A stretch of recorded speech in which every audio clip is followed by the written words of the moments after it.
So, how much does it cost to self-publish a book? Or specifically, how much did I pay to self-publish my 5th novel, Let the Rubble Fall? Today we're going to be breaking down exactly how much I spent to self-publish this book right here on Amazon. Not only will I be talking about how much money I spent on each individual thing, but I'm also going to be talking about different things that I did in order to save money throughout the publishing process, as well as some additional things that you might need to spend money on. If you're going to be self-publishing a book this year, then this video will be right up your alley. You can be mindful of how much money you're going to want to put to the side so you can self-publish your own book, but you can also watch my other self-publishing videos, which I will link down below, because I break down the cost of self-publishing for each one of my books that I have ever published. So you can kind of see how sometimes as you publish, that morphs and grows. My name is Mandi Lynn. I post weekly videos on the business of being an author. If that sounds good to you, then make sure to subscribe and hit the bell notification icon so you never miss a new upload.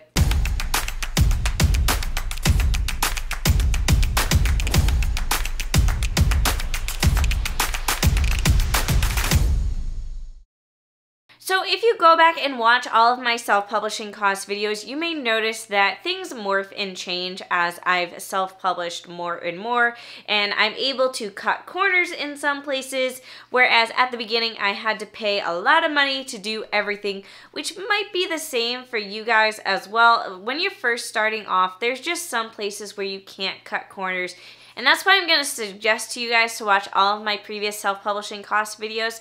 But today, I'll also be sharing some tips of where you might be able to save some money throughout the process. Before I can talk about what I did spend money on, I wanted to talk first about what I didn't spend money on, because there's just some things that I'm able to do myself that maybe some authors aren't able to do themselves. The first being book cover design. So Let the Rubble Fall is a part of a series called the Road Trip Snapshot series, and I designed both of the book covers. I am also a freelance book cover designer, so hence me designing the book covers. So if you're not a book cover designer yourself, you're gonna wanna hire a cover designer, whether that be someone like me, or if you want to learn cover design, that is also an option too, but that's something that takes a lot more time.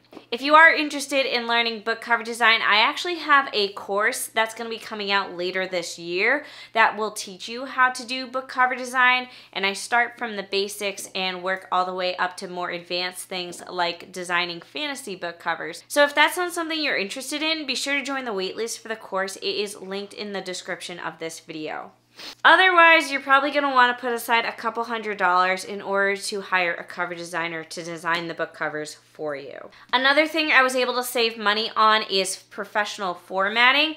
So as a cover designer, I also format books. So when you open my books, they have some lovely chapter headers.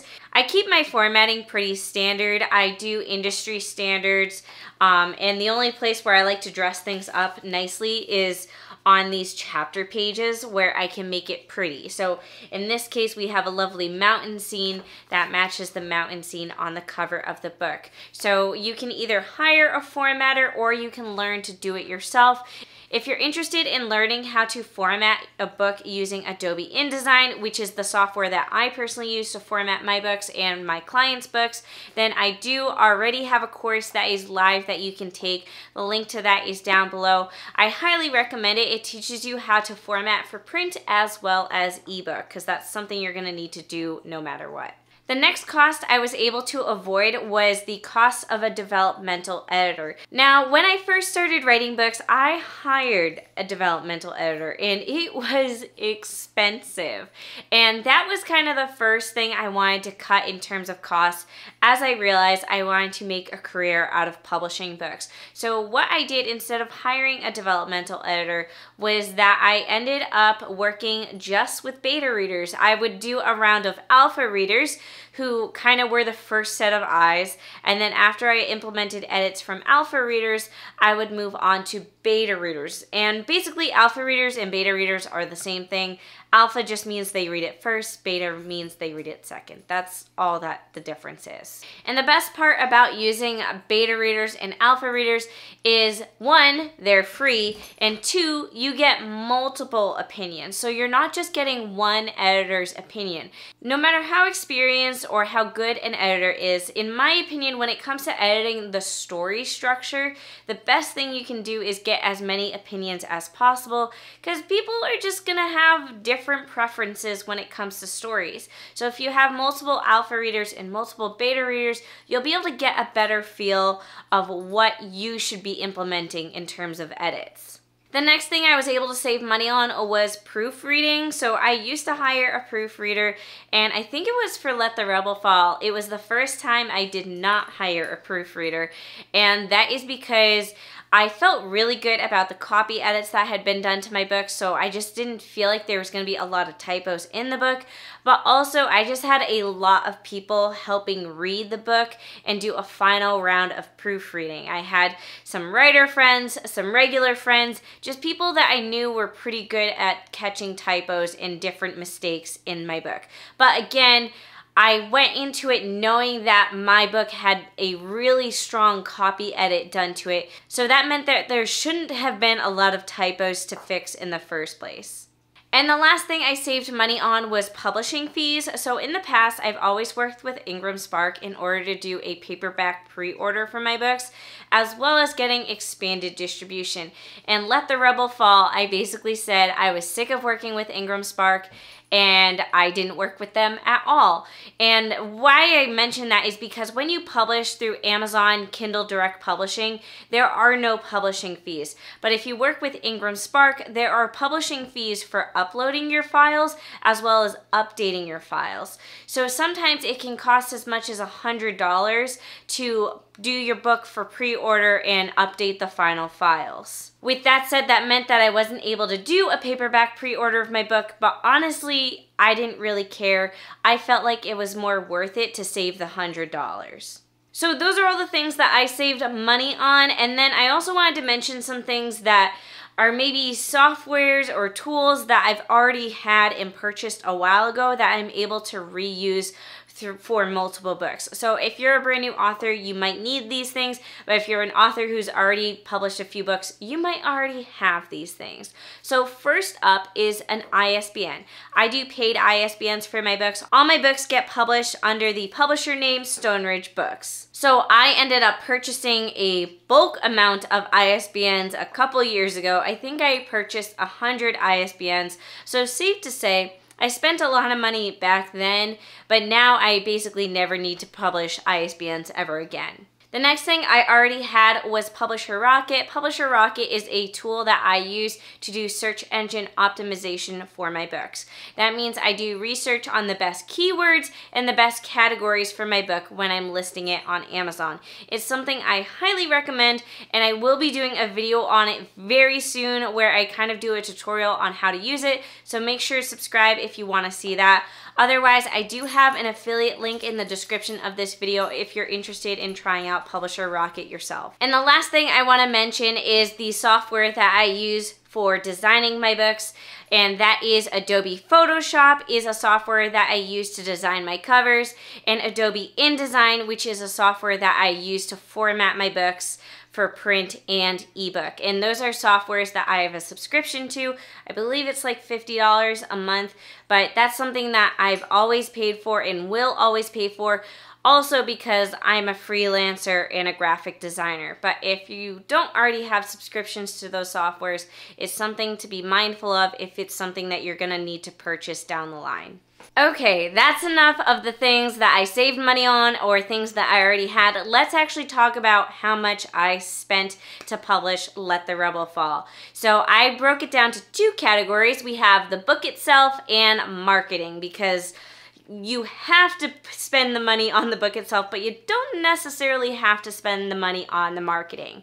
So let's talk about how much money I spent to create the book. So my first expense was to hire my copy editor, and the copy editor is the person that I feel like I can never cut out of my budget. It's the most expensive part of my entire self-publishing budget, but again, It's something that I feel like I can't not do, because I can do without a developmental editor and I can do without a professional round of proofreading, but I feel like there's no substitute for hiring a copy editor. So be prepared for the price tag, because again, it is the majority of my self-publishing budget. So my copy editor cost me $1,244.22, which again is a lot of money, but in my opinion, it's personally worth it. This is actually the first time that I've worked with a copy editor that I really loved. If anyone was curious, I worked with Enchanted Ink Publishing, and this is the first time that I've truly been satisfied with the edits that I've gotten back,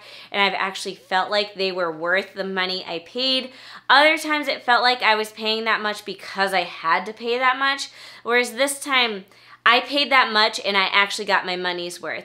And I've had a lot of really bad experiences with editors in the past, where editors have missed stuff or editors have missed deadlines, or I've had to get a complete refund from an editor before. Like, it's been a mess, my life of working with editors. But Enchanted Ink Publishing was awesome. I will actually link them down below because I can't recommend them enough. And I hope to work with them time and time again for copy edits in the future. If you have a copy editor or any type of editor that you've worked with in the past and you've really loved working with them, please share them in the comments down below. In my opinion, the hardest part of the publishing process is to find a good copy editor, because I just feel like, again, there's no replacement for them. Like, they are necessary in the process. So if you've found someone you've worked with and you've really liked them and you feel like they do a thorough job, please share your recommendation in the comments. And the last fee that I had to create the book itself is to order my proof copy. So here's my proof copy. It's just what I ordered off of KDP. It has the lovely not for resale bar across the cover, but it's something that I had to order to make sure that my formatting looked okay.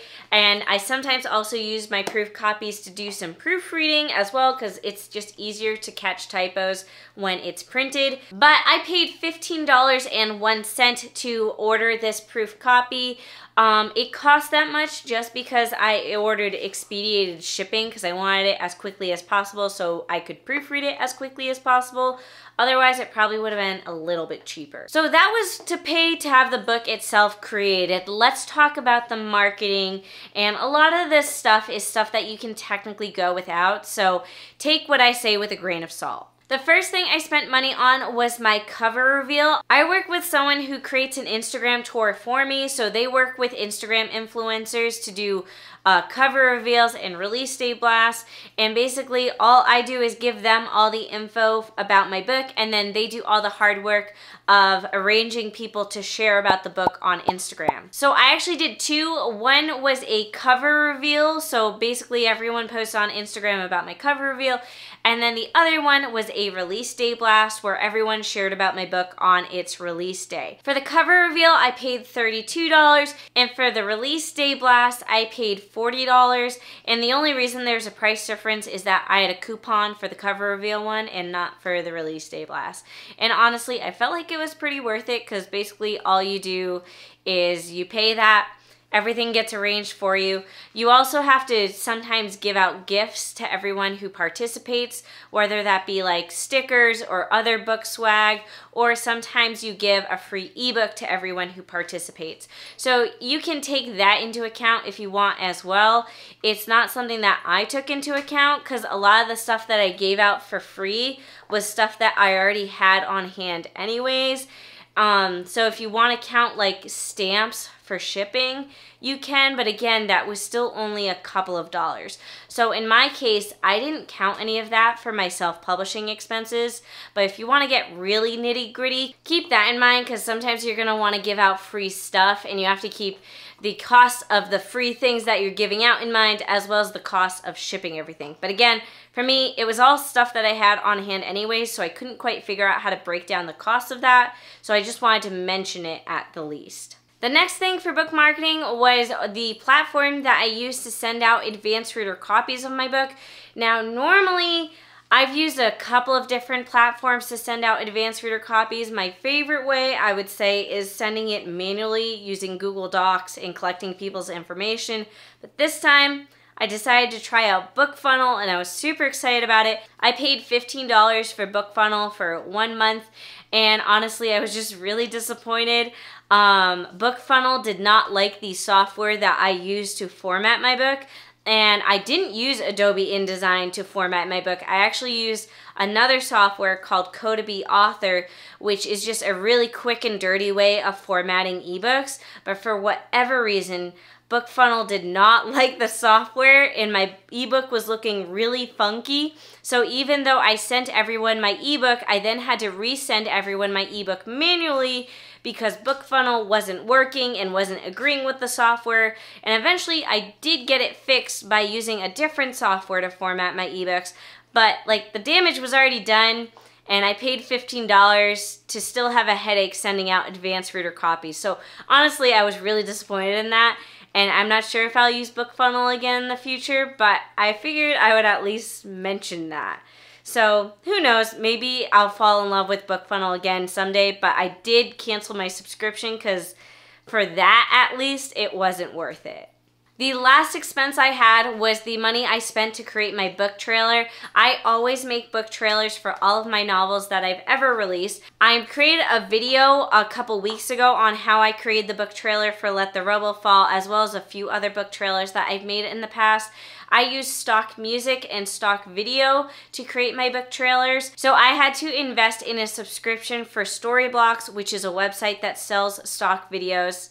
And that subscription cost me $65 because I only wanted it on a month-per-month basis. So I just signed up for 1 month, paid my $65, downloaded all the stock video that I needed, and then canceled my subscription. If you want to know more details on how I created my book trailer, be sure to watch the YouTube video where I talk about it, which will be linked down below. So that is everything that I spent money on to self-publish my book. So that brings us to a grand total of $1,411.23.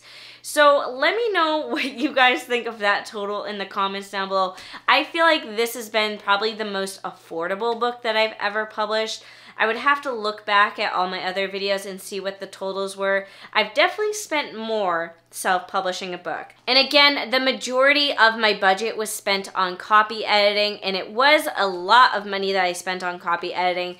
But I will reiterate once again, it felt like it was actually worth it, whereas other times I've worked with editors and I cannot say I feel the same way. I hope this video was helpful for everyone looking into self-publishing their books. If you want to learn more about self-publishing books, I have an entire playlist dedicated to it. It'll be at the end of this video and it will also be in the description of this video. Thank you all for watching. Be sure to hit the thumbs up, comment down below, and subscribe.